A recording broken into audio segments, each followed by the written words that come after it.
नमस्कार, मी वैशाली। आज मी तुम्हाला अतिशय सोप्या पद्धतीने कोजागिरी पौर्णिमेची मांडणी व पूजा कशी करायची ते सांगणार आहे।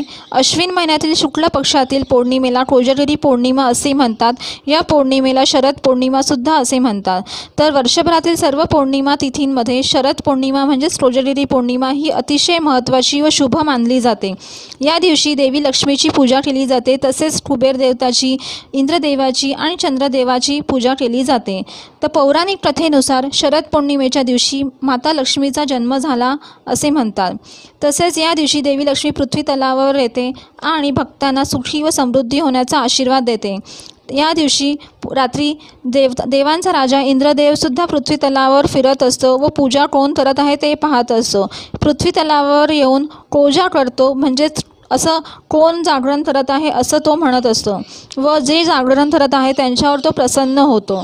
तसंच या दिवशी देवी महालक्ष्मी ही खूप दयाळू आहे, कृपाळू आहे।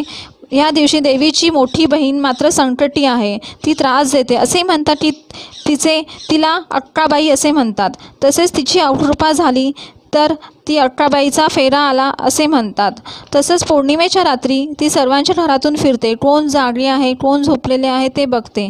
झोपलेल्या लोकांवर ती रागवते व जागी असणाऱ्या लोकांना ती सुख संपत्ती अशी देते असे म्हणतात। तर चला तर मग आपण सुरुवात करूया पूजेला। तर कोजागिरी पौर्णिमेची पूजा करण्यासाठी सर्वात पहिले एक पाट घ्यायचा आहे आणि पाटावर लाल, पांढरं किंवा पिवळ्या रंगाचं वस्त्र अंथरायचं आहे। आता कोणत्या पण पूजेची सुरुवात आपण दिवा लावून करतो, तर सर्वात पहिले पाटावर थोडेसे तांदूळ घ्यायचे आहे। तांदूळावर हळद कुंकू वाहून घ्यायचं आहे आणि नंतर दिवा ठेवायचा आहे, दिवा प्रज्वलित करायचा आहे। आता दिव्याला सुद्धा हळद कुंकू वाहून घ्यायचं आहे, फुलं वाहून घ्यायची आहे। आता इथे पाटावर 2 जोड पानं ठेवायची आहे विड्याची। त्या विड्याच्या पानावर थोडेसे तांदूळ ठेवायचे आहे आणि तांदूळावर हळद कुंकू वाहून घ्यायचं आहे।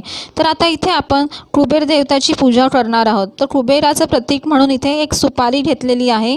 नंतर सुपारीला सुद्धा हळद कुंकू वाहून घ्यायचं आहे, तसंच अक्षता वाहायच्या आहे आणि फूल वाहून घ्यायचं आहे। जर तुमच्याकडे कुबेराचे यंत्र असेल तर ते तुम्ही यंत्र इथे ठेवू शकतात ह्या पानावर।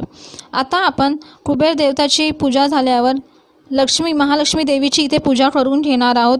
तर त्यासाठी सुद्धा इथे 2 जोड पानं घेतलेले आहे, त्यावर थोडेसे तांदूळ ठेवायचे आहे। नंतर त्या तांदूळावर हळद कुंकू पहिले वाहून घ्यायचं आहे।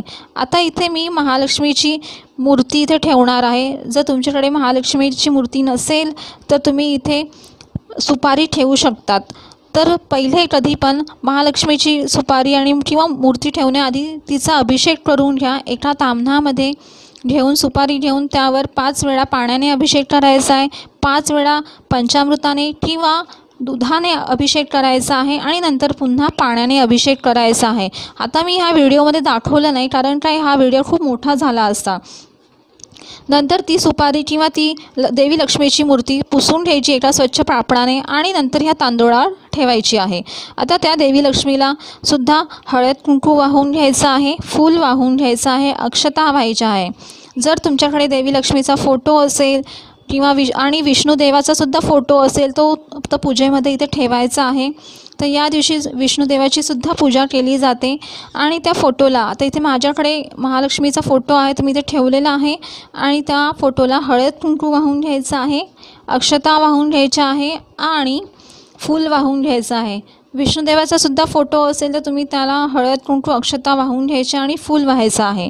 आता पाटावर आपण इंद्रदेवाची पूजा करणार आहोत, तर त्यासाठी इथे थोडेसे तांदूळ घ्यायचे पाटावर आणि त्यावर एक कलश ठेवायचा आहे। आता कलशाला 5ही बाजूने हळद कुंकूचे बोटं ओढून घ्यायचे आहे। नंतर कलशामध्ये पाणी भरायचं आहे। आता या पाण्यामध्ये दुर्वा, हळद कुंकू, अक्षता तसेच फूल, सुपारी हे यामध्ये टाकायचं आहे आणि नंतर ह्या कलशावर 5 विड्याची पानं म्हणजेच नारळाची पानं ठेवायची आहे। जर विड्याची पानं नसेल तर तुम्ही आंब्याची पानं ठेवली तरी चालेल। तर आता इथे 5 पानं इथे ठेवून घेते आहे। आता हा कलश म्हणजे पानं 5 जी ठेवली आहे ते इंद्राचं प्रतीक आहे असं। तर त्यावर एक फूल ठेवायचं आहे म्हणजे इथे आपण इंद्रदेवाची पूजा करतो आहे। तर आता कळशालासुद्धा हळद कुंकू वाहून घ्यायचे, अक्षता वाहायच्या आहे, तसंच इथे फूल ठेवायचं आहे। तर अशा प्रकारे आपण इंद्रदेवाची इथे पूजा करून घेतलेली आहे।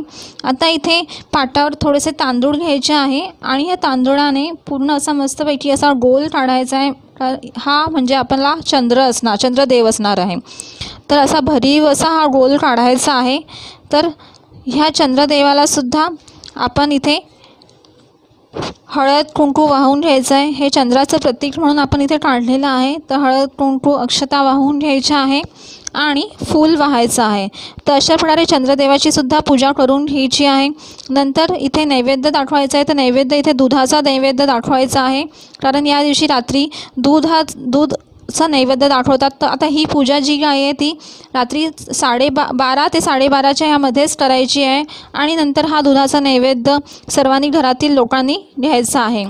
तर अशा प्रकारे ही पूजा करायची आहे। या दिवशी कुबेर मंत्राचा जप करायचा आहे, विष्णू गायत्री मंत्राचा जप करायचा आहे, तसंच श्री सूक्ताचे पठण करायचे आहे आणि तसंच ह्या दिवशी तुम्ही गीतेचा 15वा अध्याय वाचायचा आहे। तर अशा प्रकारे पूजा करून घ्यायची आहे। अगरबत्तीने ओवाळून घ्यायचा आहे।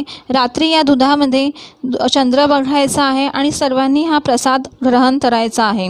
तर कशी वाटली तुम्हाला ही माझी पूजा मला नक्की सांगा आणि माझ्या या चॅनलला नक्की सबस्क्राईब करा।